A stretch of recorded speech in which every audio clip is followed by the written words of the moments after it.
Assalamualaikum everyone, welcome to Vocabgram. We learn English with easy lessons.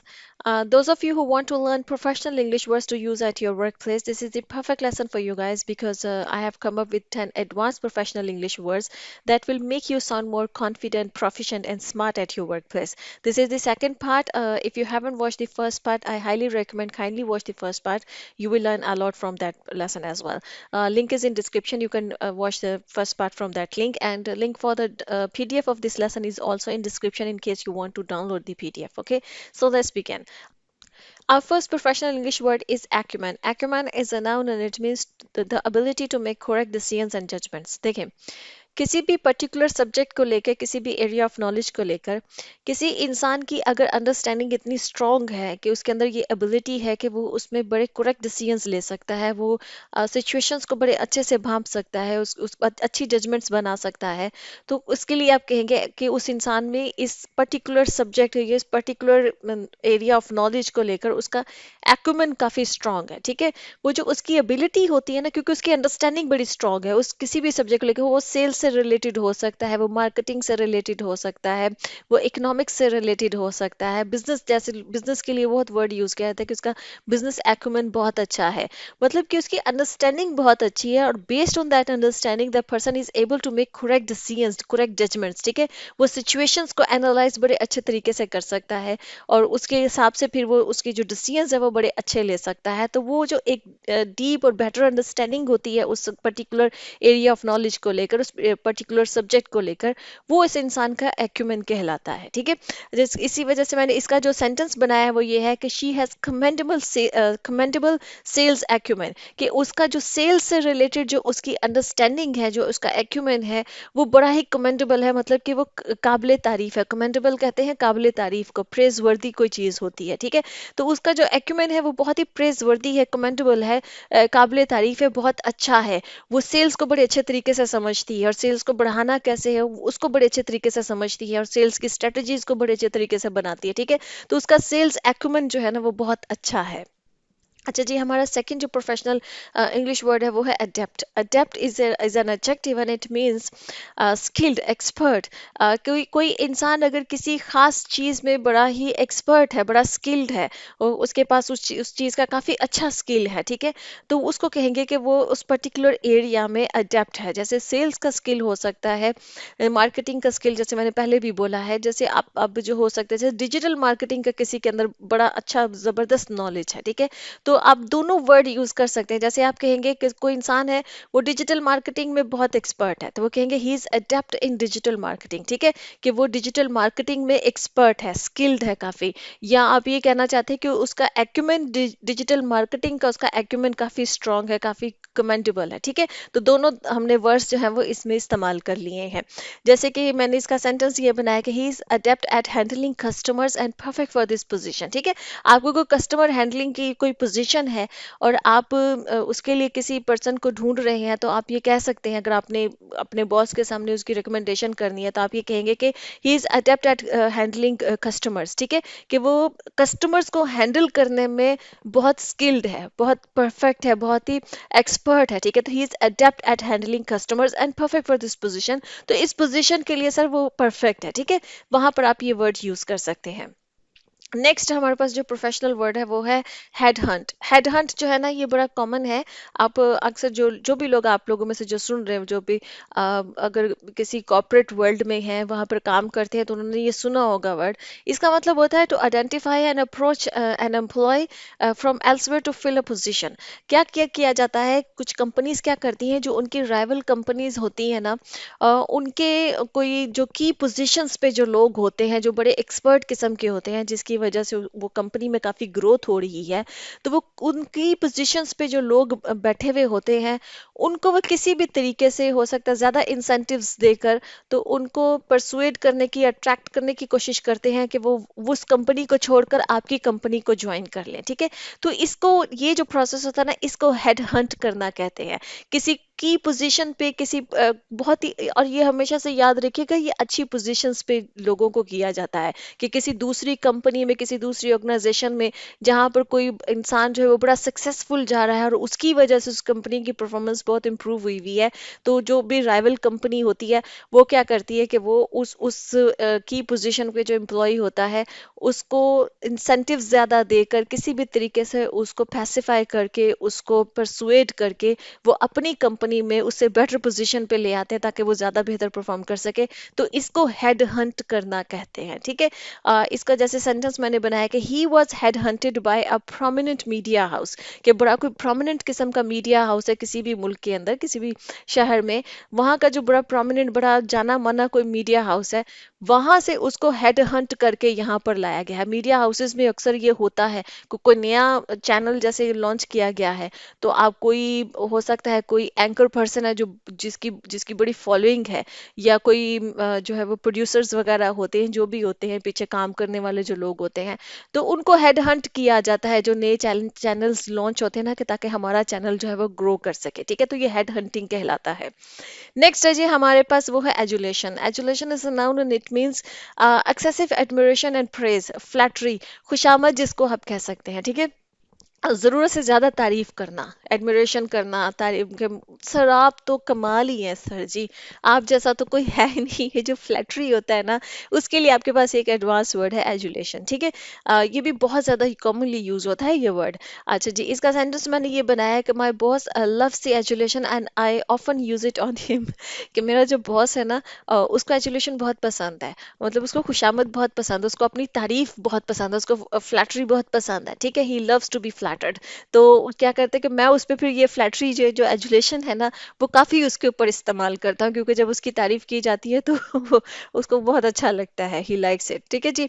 Okay जी, next है जी acrimonious. Acrimonious is an adjective and it means bitter, bitter या having bad feeling, ठीक है। एक्रोमनी जो है ना, इसका नाउन है, उसका नाम मतलब होता है बिटरनेस होता है, तलखी जिसको आप कह सकते हैं।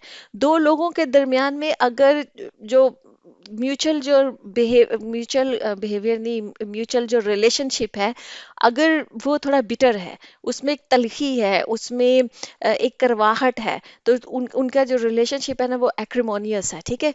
उन दोनों का आपस में मतलब कि अच्छा, उनकी आप they don't get along well, ठीक है। वो अच्छे एक दूसरे के साथ उनका रिलेशनशिप नहीं है। वर्क प्लेस पे आप देखिएगा कि ये बहुत से लोग होते हैं जो आपस में एक दूसरे के, अगर वो compete कर रहे हैं, अगर वो राइवल्स हैं, तो आप देखिएगा कि उनका जो रिलेशनशिप होता है वो एक्रिमोनियस होता है। उसमें एक तलखी होती है, एक करवाहट होती है, और एक दूसरे के लिए उनकी फीलिंग्स जो होती है ना वो बैड होती हैं, वो पॉजिटिव नहीं होती हैं, ठीक है। तो वहां पर आप ये एक्रिमोनियस वर्ड जो है वो यूज कर सकते हैं। जैसे कि इसका मैंने सेंटेंस इस तरह से बनाया था, the competition among my employees should be healthy not एक्रिमोनियस। ये कोई बॉस कह सकता है, अपनी टीम को कह सकता है, जब वो अपनी टीम को बिठाता है तो वो कह सकता है, एम्प्लॉयज यहाँ पे वर्ड यू की जगह पर आप टीम भी लिख सकते हैं, ठीक है। टीम टीम भी बोल सकते हैं कि वो कह सकता है कि मैं अपने जो जो भी मेरे टीम मेंबर्स हैं या जो भी मेरे एम्प्लॉयज हैं, मैं चाहता हूँ कि उनके दरमियान में जो कंपटीशन है वो हेल्दी हो, ठीक है, हेल्दी कंपटीशन हो, नॉट एक्रिमोनियस। मैं नहीं चाहता कि उनके दरमियान में किसी किस्म की कोई नेगेटिव किस्म का जो है ना वो बिटरनेस हो उनके दरमियान में, किसी किस्म की कोई नेगेटिव जो है ना वो उनके दरमियान में फीलिंग्स हो कि वो एक दूसरे की लेग पुलिंग करें। नहीं, मैं ये नहीं चाहता, मैं चाहता हूँ कि वो एक हेल्दी तरीके से एक दूसरे के साथ compete करें, ठीक है जी। नेक्स्ट हमारे पास वर्ड है, वो है जी arch rival. Arch rival is a noun and it means chief rival, ठीक है। जो एक दूसरे के बड़े कहते हैं कि सबसे बड़ा दुश्मन, ठीक है। जो आपका सबसे बड़ा दुश्मन या आपका जो सबसे बड़ा कंपेटिटर होगा ना, वो आपका आर्च राइवल है।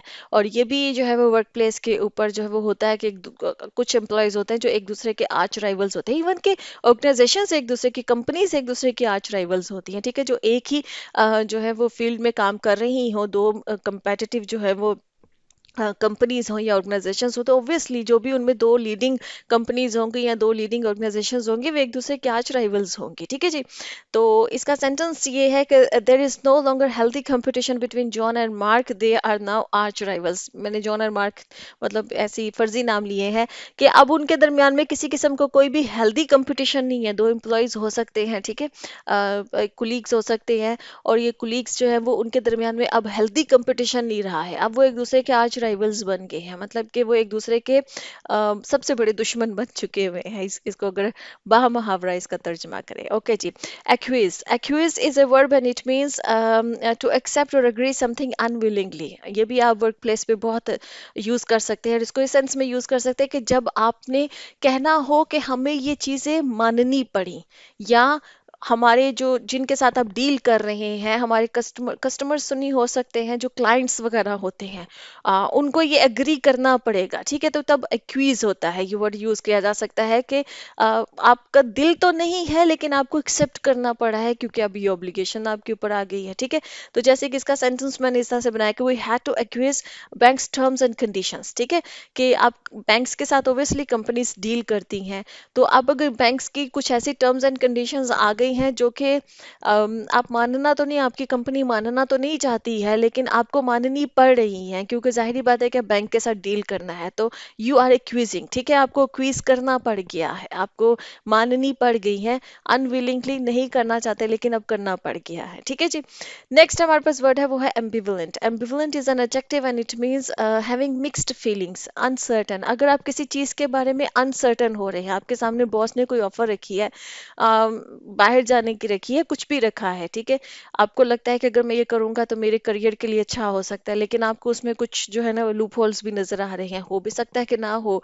तो जब ऐसी सिचुएशन हो कि जहां पर आप अनसर्टन हो रहे हैं, आपको मिक्स्ड फीलिंग्स हो रही हैं कि हो सकता है ये मेरे लिए अच्छा हो सकता है ये ना अच्छा हो, ये बुरा इसका रिजल्ट भी निकल सकता है, तो वहां पर आप एम्बिवलेंट हो रहे हैं, ठीक है। वहां पर आपकी जो आप अनसर्टन हो रहे हैं। जैसे आप कह सकते हैं कि I am ambivalent about this offer, कि मैं इस ऑफर को लेकर ना अनसर्टन हूँ, मुझे समझ नहीं आ रहा है कि मुझे इस ऑफर को जो है वो एक्सेप्ट करना चाहिए कि नहीं करना चाहिए, ठीक है। ये मेरे लिए फ्रूटफुल होगी या मेरे लिए फ्रूटफुल नहीं होगी, ठीक है। नेक्स्ट हमारे पास जो प्रोफेशनल वर्ड है वो है जी अनोमली। अनोमली जो है ये वर्ड हम यूज करते हैं डिफरेंट फ्रॉम यूजुअल। ये नाउन है अनोमली, जिसमें आप इसको कह सकते हैं कि जब आप ये ज़्यादातर यूज़ होता है नंबर्स डाटा स्टैटिस्टिक्स से रिलेटेड, जब आपको वहाँ पर कोई डिस्क्रिपेंसी जो है ना वो नज़र आ रही हो। जब आप अनोमली आपको नज़र आएगी, मतलब कि कुछ डाटा आपको लग रहा है कि ये नॉर्मल नहीं है। जैसे ऑडिट्स वगैरह में जो लोग जाते हैं, जब वो ऑडिट कर रहे होते हैं, तो उनको कुछ लग रहा होता है, फील हो रहा होता है कि नहीं ये जो है ना, ये जो ट्रांजैक्शंस हुई हैं, ये यूजुअल ट्रांजैक्शंस नहीं लग रही हैं, इनमें कुछ जो है ना वो मतलब सस्पिशियस लग रहा है। तो आपको जब लग रहा है कि जैसे जो लोग भी उस फील्ड में होते हैं उन्हें मालूम होता है कि किस तरह की ट्रांजैक्शंस या किस तरह का डाटा या किस तरह के स्टैटिस्टिक्स जो है ये नॉर्मल होते हैं। अब वहां पर अगर आपको कुछ चीज अनयूजुअल लग रही है कि ये नॉर्मल तरीके से नहीं हुई है, ये कुछ अनयूजुअल है, तो आप वहां पर कहेंगे कि यू आर सेंसिंग एनॉमली, ठीक है। कि आपको कुछ एनॉमली फील हो रही है, आप सेंस कर रहे हैं कि यहाँ पर कुछ अनयूजुअल है, कोई ट्रांजैक्शन अनयूजुअल है, कोई डाटा एंट्री अनयूजुअल है, कुछ भी इस तरह की चीज, ठीक है। तो वो एनॉमली है। जैसे कि इसका सेंटेंस मैंने इस तरह से बनाया कि there was an anomaly in the numbers which turned out to be a fraud. कि नंबर्स में कहीं पर कुछ कुछ ट्रांजैक्शंस में, कुछ नंबर्स में आपको एनॉमली लगी, फील हुई, वहां पर कुछ अनयूजुअल था, आपको लगा कि ये ट्रांजैक्शन अनयूजुअल है। जब उसकी आपने इन्वेस्टिगेट किया, उसको आपने उसके उसको थोड़ा सा मतलब कि किया, उस तरह से देखा उसको गौर से, तो तब आपको पता चला कि it turn out to be a fraud, के कोई फ्रॉड था जो हो रहा था, ठीक है जी। नेक्स्ट है जी हमारे पास embezzlement. Embezzlement is a noun and it means to take money of others. Embezzlement हम कहलाते हैं गबन करने को हम कहते हैं, ठीक है। गबन जैसे होता है, जैसे बैंक्स में गबन हो जाते हैं, बड़ी बड़ी ऑर्गेनाइजेशंस में हो जाते हैं, कि जाहिर बात है वो कंपनी का पैसा पड़ा होता है, ये बैंक्स में जो है वो लोगों का पैसा पड़ा हुआ होता है। तो वो जो फंड्स पड़े हुए होते हैं, जिसके भी अंडर वो फंड्स होते हैं, वो अक्सर लोग जो है वो अगर वो उस पैसे को किसी भी तरीके से उसका गबन कर लें, तो ठीक है, तो वो उन्होंने एम्बेजल किया है उस फंड को, ठीक है। तो ये एम्बेजलमेंट कहलाएगी, मतलब कि गबन कहलाएगा, ठीक है जी। इसका सेंटेंस ये है कि he was sacked because of embezzlement. उसको सैक किया गया। सैक करने का मतलब होता है किसी इंसान को उसकी पोजीशन से निकाल देना, उसकी फायर कर देना जिसको कहते हैं, ठीक है। तो उसको सैक किया गया, उसको उसकी मतलब कि नौकरी से निकाला गया, उसको उसकी पोजीशन से निकाला गया बिकॉज ऑफ एम्बेजलमेंट, गबन की वजह से, क्योंकि उसने गबन किया था। ओके जी फ्रेंड्स, यहाँ पे लेसन खत्म होता है। आई होप कि आपके आपके लिए इंटरेस्टिंग लेसन था या आपने अच्छे वर्ड्स सीखे हैं जो आप अपने वर्क प्लेस पे यूज़ कर सकते हैं। Do let me know in comment section. अल्लाह नेक्स्ट सेशन। अल्लाह हाफिज़।